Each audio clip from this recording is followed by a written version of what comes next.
पहले नेपाल ने हल्ला मचाया तो अब पाकिस्तान भी शोर मचाने लगा है और राजनीतिक मूर्खता करने लगा है।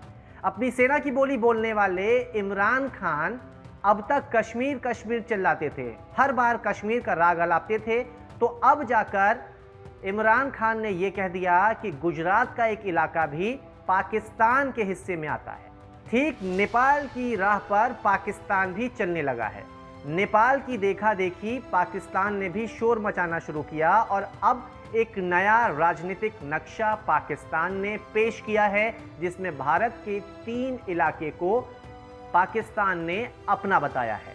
भारत के वो 3 इलाके कौन कौन से हैं जिसे पाकिस्तान ने अपना बताया है, ये हम आपको बताते हैं। एक है लद्दाख, दूसरा है सियाचिन, तो तीसरा है चौंकाने वाला गुजरात का जूनागढ़। जो हरकत पाकिस्तान ने की है उस पर गुस्सा तो आता ही है, लेकिन उससे ज्यादा हंसी आती है, अफसोस होता है कि पाकिस्तान की कमान कुछ ऐसे लोगों के पास है जो बिना किसी तथ्य के कुछ भी बोल देते हैं। भारत के 3 इलाके को लेकर ना कुछ सोचा, ना कुछ समझा, ना कुछ जानकारी जुटाई, बोल दिया ये सब तो हमारे हैं। एक अनाप शनाप नक्शा पेश किया, उसमें यह कह दिया कि नहीं, ये सारे के सारे हिस्से तो हमारे आते हैं। खैर, भारत और पाकिस्तान की सीमा कितनी लंबी है, कौन कौन से राज्य आते हैं उनमें, हम आपको ये बताते हैं। सबसे पहले भारत और पाकिस्तान की सीमा की कुल लंबाई करीब 3000 किलोमीटर है। इसमें गुजरात, राजस्थान, पंजाब, जम्मू कश्मीर और लद्दाख का इलाका पाकिस्तान की सीमा से टच करता है। देखिए, पाकिस्तान ने नए राजनीतिक नक्शे को जो पेश किया है उसकी टाइमिंग भी बहुत गजब की है।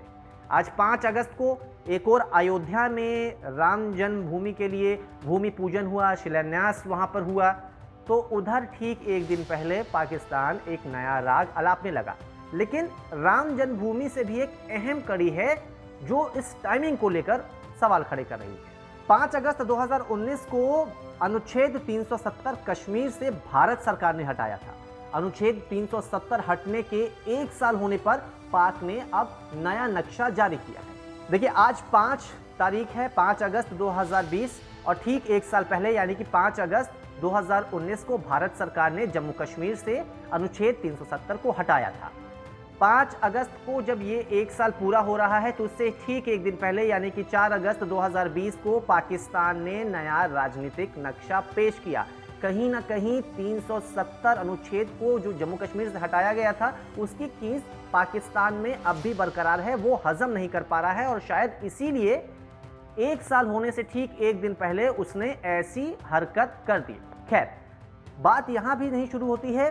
भारत ने एक्चुअली नवंबर 2019 में अपना एक नया नक्शा पेश किया था, जो कि कश्मीर से धारा 370 खत्म होने के बाद उसे लॉन्च किया गया था। उस नक्शे को लेकर क्या कुछ था, हम आपको ये बताते हैं। जम्मू कश्मीर और लद्दाख को उस नक्शे में अलग अलग दिखाया गया। इसी नक्शे में पीओके को भारत ने अपना दिखाया था, जो कि वास्तव में भारत का ही है।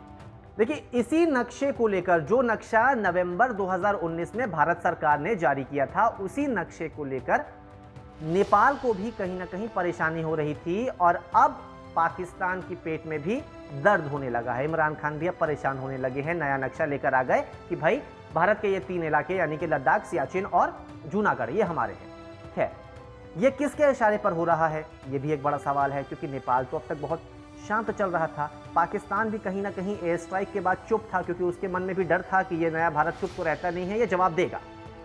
अब इसको इसके पीछे जो साजिश है उसके कोई पुख्ता प्रमाण तो नहीं है, लेकिन कुछ ऐसे तथ्य हैं जो कि कहीं ना कहीं सवाल खड़े करते हैं एक देश पर। वो देश जो दगाबाजी करने में माहिर है और डुप्लीकेट सामान बनाने में माहिर है। लद्दाख में गलवान को लेकर भारत और चीन के बीच तनातनी है, तो उधर नेपाल और चीन के रिश्ते अच्छे हो गए। पाकिस्तान भी चीन की मदद पर ही रह रहा है। तो इससे ये तो समझ में आता है कि 2 छोटे मुल्क जिसकी मदद एक ताकतवर देश कर रहा है, वो दोनों कहीं ना कहीं किसी एक देश के इशारे पर काम कर रहे हैं और तीनों मिलकर भारत के खिलाफ एक तरह से साजिश रच रहे हैं, या यूं कहें कि ऐसी ऊल जुलूल हरकत करके भारत को परेशान करने की कोशिश कर रहे हैं। हालांकि इस पर विदेश मंत्रालय का बयान साफ तौर पे आ चुका है। उन्होंने इसे हास्यास्पद बताया है। उन्होंने बोला है कि ये एक तरह से राजनीतिक मूर्खता है जो पाकिस्तान की ओर से की जा रही है। हालांकि नेपाल की ओर से भी जब नक्शा जारी किया गया था उस पर भी विदेश मंत्रालय ने साफ तौर पे कहा था कि एक एक चीज़ पर हमारी नज़र है और जो हिस्सा नेपाल अपना बता रहा है वो नेपाल का है नहीं। अब पाकिस्तान कह रहा है कि 3 इलाके तो हमारे हैं। शायद ये भी हो सकता है कि आने वाले कुछ दिन में पाकिस्तान कहे कि दिल्ली भी हमारा है, कन्याकुमारी भी हमारी है। पाकिस्तान के बयानों पर जाने की ज़रूरत नहीं है क्योंकि जो हिस्सा भारत का है वो था, है और रहेगा।